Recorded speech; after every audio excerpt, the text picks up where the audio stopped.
السلام عليكم. السلام عليكم، شلونك يا رامي؟ الحمد لله. حوثي؟ حاب اسالك اسئله. انت حوثي؟ انا شو؟ شيعي؟ انا زيدي. سيدي، انت من الحوثيين؟ لا. حياك الله، اتفضل. عندي اسئله لك. تفضل.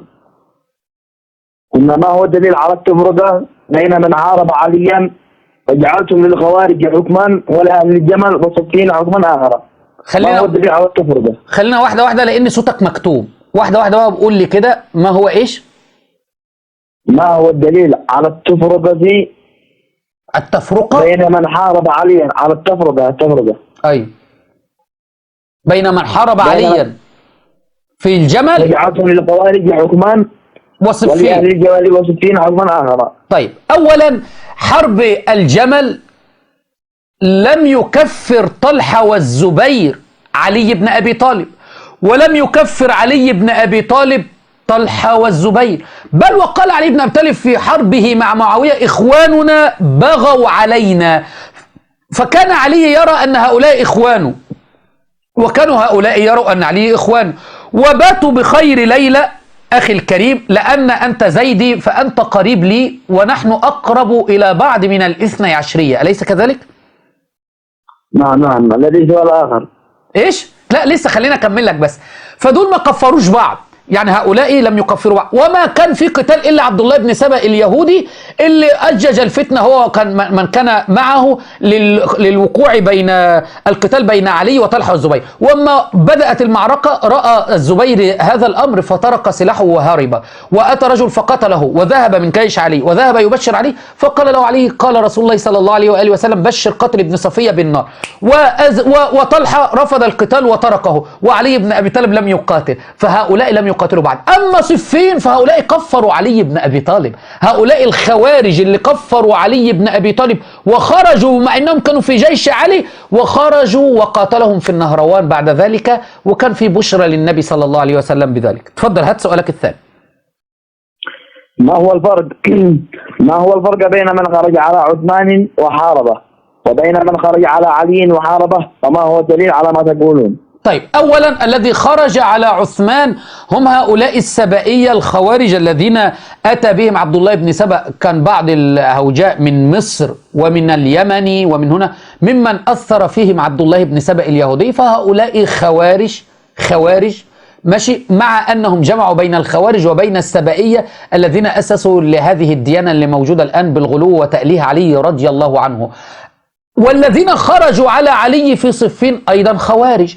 أما الذي حدث بين علي ومعاوية رضي الله عنه، فإن معاوية كان مسؤول على الكوفة، وكان معاوية مطالبا بدم عثمان بدليل من القرآن الكريم: ومن قتل مظلوما فقد جعلنا لوليه سلطانا فلا يسرف في القتل. فكان يستدل بهذه الآية على المطالبة بدم عثمان، وكان عنده جيش، ولكن علي رضي الله عنه كان يرى أن لابد أن يستتب الأمر أولا، والذي كان أقرب للحق هو علي بن أبي طالب. أما الحق كاملا كان مع من اعتزل الفتنة.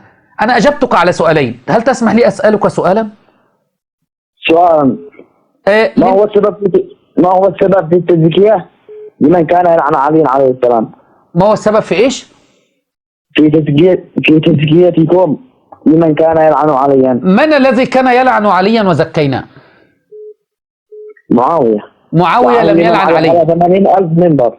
هات لي الدليل. هذه يعني لا يصلح أن تستدل من كتب الإمامية الاثنى عشرية، لأن أنت تعرف أن هذه فرقة وثنية. وأنا أنبهك أخي الكريم الزيدي أن معتقد الإمامية الاثنى عشرية معتقد مخالف لدين الإسلام. يعتقدون بتحريف القرآن وتكفير الصحابة إلا 3 أو 4 أو 7 والغلو وتأليف في آل البيت.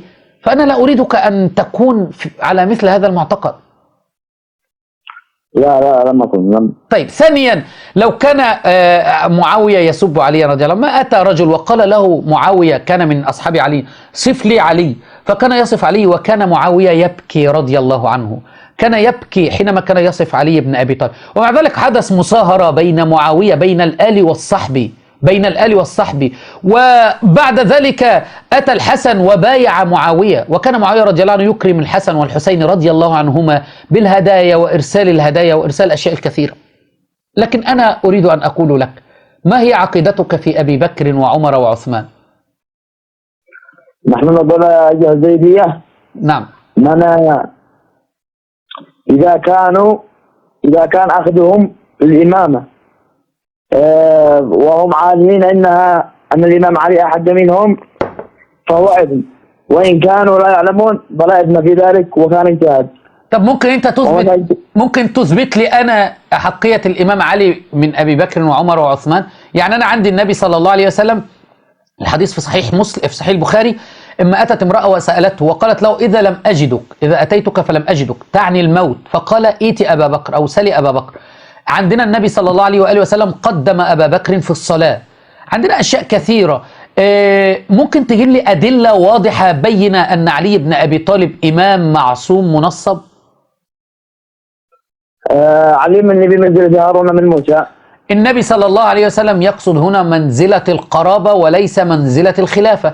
لو أراد النبي صلى الله عليه وسلم منزلة الخلافة لقال أنت مني بمنزلة يوشع بن نون من موسى، لأن وصي موسى هو يوشع بن نون وليس هارون. لذلك الإباضية استدلوا بهذا الحديث للطعن في علي رضي الله عنه. بعض الإباضية قالوا إن علي ليس عنصر مهم في الجيش المحمدي، فتركه النبي صلى الله عليه وآله وسلم فخلفه على النساء والصبيان في المدينة، فخرج علي بن أبي طالب يبكي للنبي صلى الله عليه وآله وسلم ويقول خلفتنا على النساء والصبيان، فأراد أن يرضيه النبي صلى الله عليه وسلم قد يسكت ويجلس في المدينة. كلام الإباضية وليس كلام. فقال أما ترضى أن تكون مني بمنزلة هارون من موسى؟ فاستدل الإباضية بهذا الحديث للطعن في علي، واستدل الاثني عشرية وإخواننا الزيدية في هذا الحديث للغلو في علي، واستدل أهل السنة والجماعة بهذا الحديث لمكانة علي من النبي صلى الله عليه وسلم. فنحن أهل الوسطية، ليس في الحديث دليل على الإمامة. هات دليل آخر. اللهم والي من والاه وعادي من عاداه وانصر من نصره واخذل من خذله. هذا يدل على أن الموالاة من المحبة والنصرة وليس من الخلافة، بدليل أنت قلت اللهم والي من والاه وعادي من عاداه وانصر من نصر واخذل من خذل. والي اسمعني، والي وانصر وعادي واخذل، فالموالاة من المحبة والنصرة وعكسها المعاداة، وليس الموالاة بمعنى الإمامة. هات الدليل اللي بعده. عندي سؤال. اتفضل. بس خليني أقول لك حاجة قبل ما تقول السؤال. هل تعلم أن علي رضي الله عنه أخي الكريم الزيدي لم يستدل بهذه الأدلة التي تستدل أنت بها على إمامته؟ لا دقيقة عندي لك سؤال. قبل ما تجيب سؤال بس هسمع سؤالك. انا بقول لك انا بستقبل اسئلتك اهو، بس ركز في النقطه دي. الامام علي ما استدلش ما استدلش بحديث المنزله ولا بحديث الغدير على امامته، فهل انت اعلم من الامام علي؟ لا بس عندي لك سؤال دقيقه بس. اتفضل. وهذا من هي الطائفه الداعيه الى النار التي قال عنها النبي صلى الله عليه واله وسلم يدعوهم عمار الى الجنه ويدعونه الى النار كما في الحديث الصحيح؟ طيب، أولا الزيادة دي فيها كلام من أهل العلم، لكن الحديث ويح عمار تقتله الفئة الباغية هذا دليل ينقض الإمامة التي تقولون بها. لو كان علي رضي الله عنه إمام معصوم منصب من قبل الله تبارك وتعالى لجاء الحديث أن عمار اسمعني، لجاء الحديث دليل على إمامة علي رضي الله عنه على أنه إمام معصوم قبل ذلك، لكن أن تأتي صفة عمار رضي الله عنه فهذا دليل أن علي رضي الله عنه. من الذي قتل عمار عنه؟ من الذي قتل عمار؟ خليني أجيبك على هذا. اسمع، هذا دليل ان ما في امامه ولا بطيخ ولا اي شيء من ذلك، لكن في هذا الوقت وقت فعلا القتال كان علي رضي الله عنه اولى بالخلافه من معاويه، ومعاويه لم يقاتل للخلافه بل كان يقاتل للثأر بدم عثمان. النبي صلى الله عليه وسلم قال ويح عمار تقتله الفئه الباغيه، اليس كذلك؟ من الذي قتل عمار؟ خلينا اللي قتله رجل، بس خلينا انا وانت مع بعض. هل الفئه الباغيه هذه مؤمنه ام كافره؟ باغية. ايش؟ كافرة. كيف؟ كافرة. الله سبحانه وتعالى قال في القرآن وإن طائفتان في سورة الحجرات وإن طائفتان من المؤمنين اقتتلوا فأصلحوا بينهما. وإن طائفتان من إيه؟ من المؤمنين اقتتلوا فأصلحوا بينهما. فإن بغت إحداهما على الأخرى فقاتلوا التي تبغي حتى تفيء. فسماها باغية وهي مؤمنة، فسماها مؤمنة وهي باغية. وإن طائفتان من المؤمنين فسماها مؤمنة وفي نفس الوقت هي باغية. فالقتال، فممكن يحدث قتال بين فئتين عظيمتين. لذلك النبي صلى الله عليه وسلم في الحديث يبين لك ذلك. إما أتى الحسن وأخذه بجواره على المنبر وقال إن ابني هذا سيد ولعل الله أن يصلح به بين طائفتين عظيمتين من المؤمنين فالله أو من المسلمين.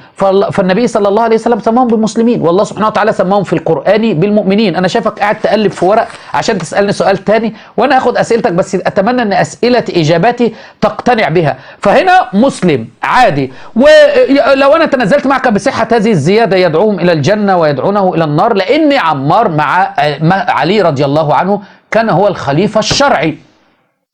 وفعل الطائفة الثانية أو من قتل عمار هذا طريق إلى النار، لكن ممكن أن يتراجع الإنسان ويتوب من ذلك. كما أنا أقول لك الآن، أنا وأنت ماشيين وأذن الأذان وأنا لم أدخل للصلاة، فأنت تقول لي طريقك هذا يدخلك النار، لأن أول ما يحاسب عليه العبد الصلاة، فلا بد أن تصلي. هذا لم تكفرني ولم تفسقني، يعني أنا ممكن أتأخر شوية في الصلاة، مع أن الحديث كما قلت لك الزيادة فيها كلام.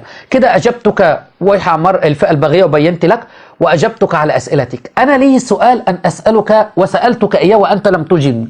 هل علي رضي الله عنه استدل بما تستدل به أنت الآن على إمامته؟ رأي دقيقة بس. سيبك من الورق اللي معاك وفكر معايا وركز معايا. الله يشرح صدرك ضيفي الزيدي. هل علي بن أبي طالب رضي الله عنه استدل بما تستدل به أنت الآن على إمامته؟ لا أعلم والله.